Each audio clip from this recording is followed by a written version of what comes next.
Shalom dan selamat hari Minggu untuk kita semua. Sebelum kita mendengarkan firman Tuhan, kita berdoa. Damai sejahtera Allah yang melampaui segala akal, itulah yang memelihara hati dan pikiranmu. Di dalam Tuhan kita Yesus Kristus. Amin.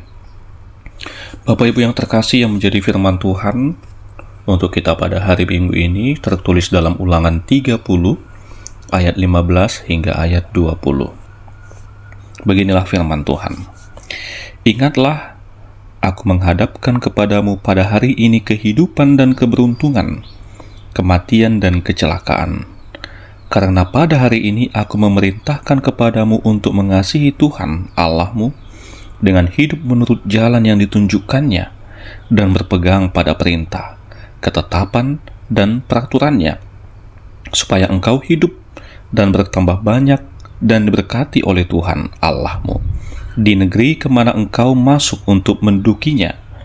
Tetapi jika hatimu berpaling dan engkau tidak mau mendengar, bahkan engkau mau disesatkan untuk sujud menyembah kepada Allah lain dan beribadah kepadanya, maka aku memberitahukan kepadamu pada hari ini bahwa pastilah kamu akan binasa. Tidak akan lanjut umurmu di tanah kemana engkau pergi, menyeberangi sungai Yordan untuk mendudukinya. Aku memanggil langit dan bumi menjadi saksi terhadap kamu pada hari ini. Kepadamu kuperhadapkan kehidupan dan kematian, berkat dan kutuk. Pilihlah kehidupan, supaya engkau hidup, baik engkau maupun keturunanmu, dengan mengasihi Tuhan Allahmu, mendengarkan suaranya, dan berpaut padanya. Sebab hal itu berarti hidupmu dan lanjut umurmu untuk tinggal di tanah yang dijanjikan Tuhan dengan sumpah kepada nenek moyangmu, yakni kepada Abraham, Ishak, dan Yakub, untuk memberikannya kepada mereka. Demikian firman Tuhan. Bapak Ibu yang terkasih, mungkin kita pernah mendengar lagu yang populer di masa silam yang berjudul Madu dan Racun. Syairnya antara lain berisi kata-kata, madu di tangan kananmu, racun di tangan kirimu. Aku tak tahu mana yang akan kau berikan padaku. Bila kita diminta untuk memilih tangan kanan atau tangan kiri, tentu kita akan memilih tangan kanan yang memegang madu, bukan? Karena jelas, kalau pilihan seperti syair lagu Madu dan Racun, sangat mudah memilihnya. Karena pilihan yang satu enak dan yang satu lagi tidak enak. Tentu kita akan memilih madu yang enak. Nah, bagaimana kalau pilihannya seperti ini, uang atau rumah mewah? Tentunya tidak semudah memilih madu dan racun, bukan? Karena uang dan rumah mewah sama-sama enak dan bermanfaat atau bernilai. Tentunya kita akan menimbang-nimbangi mana yang lebih bernilai.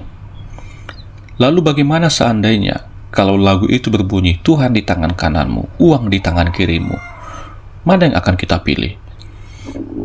Apakah kita bisa dengan mantap berkata, saya pasti akan memilih tangan kanan yang berisi Tuhan, atau sebaliknya, tangan kiri yang berisi uang? Kebanyakan orang dengan spontan tentu akan berkata, saya pasti memilih Tuhan daripada uang, karena pada realitasnya bukanlah Tuhan yang menjadi pilihan, tetapi justru uanglah yang menjadi pilihan utama manusia. Dalam memilih, tentunya kita harus memiliki pengetahuan tentang apa yang akan kita pilih. Kalau tidak, kita akan salah dalam memilih. Begitu pula dalam hal memilih Tuhan atau uang. Kurangnya pengenalan kita akan Tuhan akan menyebabkan kita memilih uang, meskipun tujuan semua manusia ingin memilih Tuhan. Hidup adalah pilihan. Hidup senantiasa menawarkan pilihan.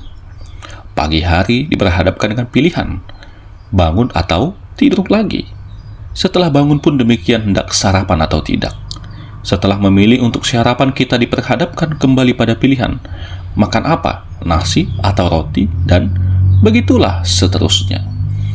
Demikian ada pilihan-pilihan yang lain, dari hal yang sepele hingga hal yang cukup berat, bahkan pada pilihan yang sangat berat. seperti mau belajar atau bermain, menikah atau hidup lajang, tersenyum atau mau marah, menyapa orang atau mau acuh tak acuh, mau melakukan perawatan medis atau alternatif, bolos atau kuliah, melanjutkan skripsi atau berhenti, dan sebagainya. Ada begitu banyak pilihan dalam setiap aspek kehidupan. Yang menarik atas semua pilihan dalam hidup ini adalah konsekuensi yang harus ditanggung untuk semua pilihan yang diambil. Inilah yang mau kita lihat melalui firman Tuhan dalam kitab Ulangan ini.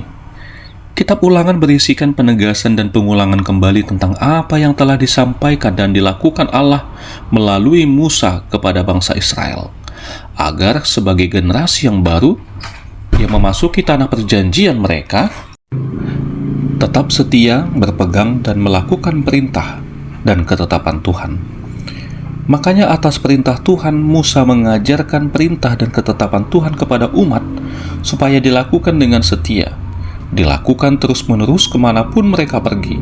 Seumur hidup harus hidup takut akan Tuhan, tetap berpegang dan melakukan perintah dan ketetapan Tuhan, supaya mereka, ketika mereka memasuki tanah yang berlimpah susu dan madu, mereka diberkati dengan umur yang panjang, keamanan, kesejahteraan, keadaan jadi baik, dan diberkati dengan keturunan yang sangat banyak. Secara khusus firman Tuhan pada hari ini, penulis kitab Ulangan menggambarkan bagaimana Musa dengan bijaksana dan tegas memperingatkan orang Israel akan apa yang mesti dilakukan dan yang tidak boleh dilakukan apabila mereka memasuki tanah perjanjian. Umat yang semula adalah budak akan segera menjadi bangsa yang merdeka dan besar. Umat akan memasuki babak baru dalam hidup mereka dengan menempati tanah Kanaan. Namun, apabila orang Israel tidak setia kepada Tuhan dengan beribadah kepada ilah-ilah lain, maka mereka akan mendapat murka Tuhan dan tanah Kanaan akan menjadi kutuk bagi mereka.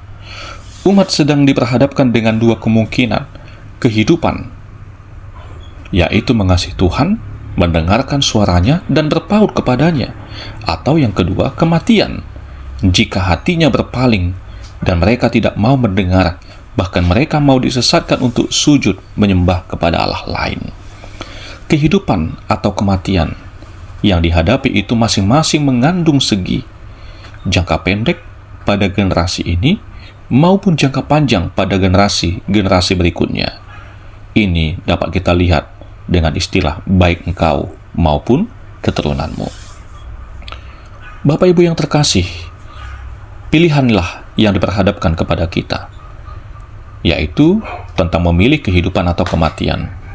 Dengan lantang Alkitab mengatakan, pilihlah kehidupan supaya engkau hidup, baik engkau maupun keturunanmu.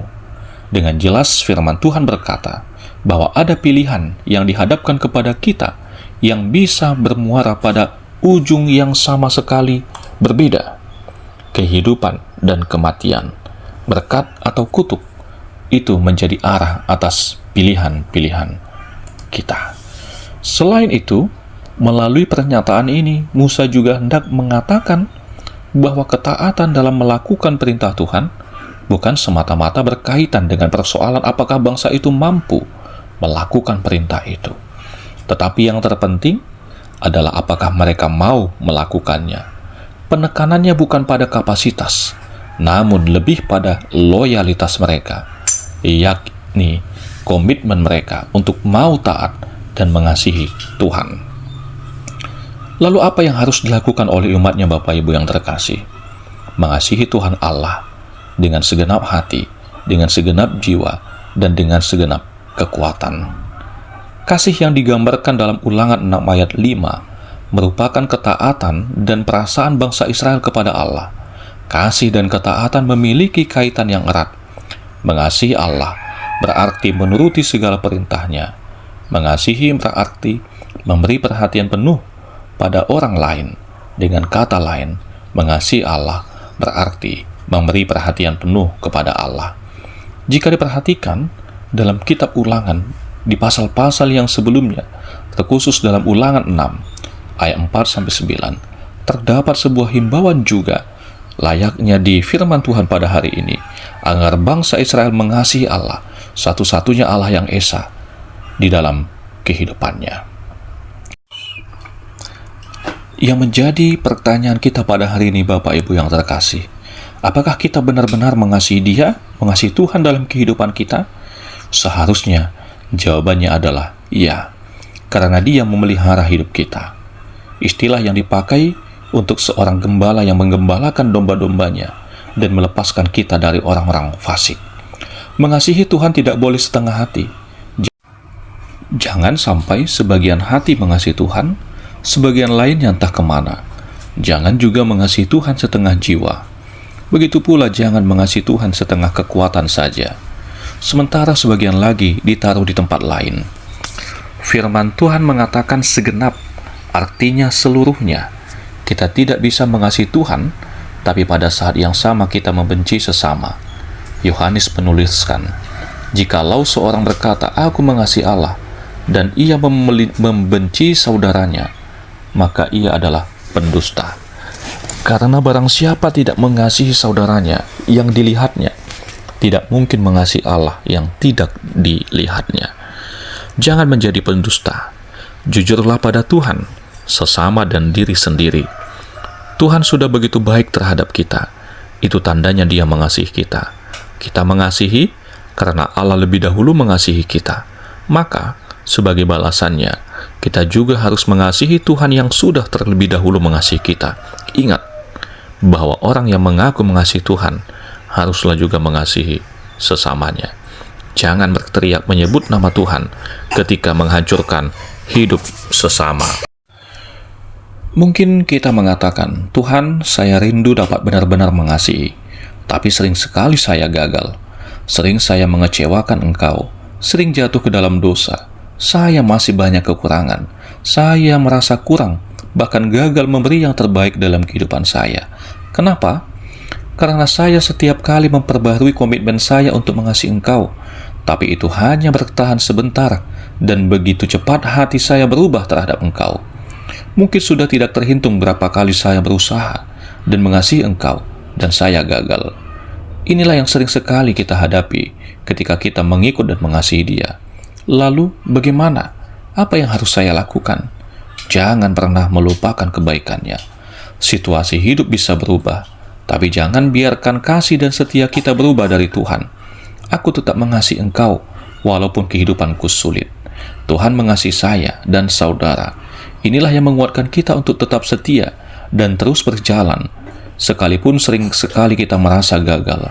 Ketika kita harus mengalami banyak tantangan hidup, karena kita akan mengerti suatu kebenaran bahwa kegagalan kita tidak akan mengurangi kasih Tuhan kepada kita. Tuhan tetap mengasihi apapun kondisi kita hari ini maupun besok. Amin. Tuhan memberkati.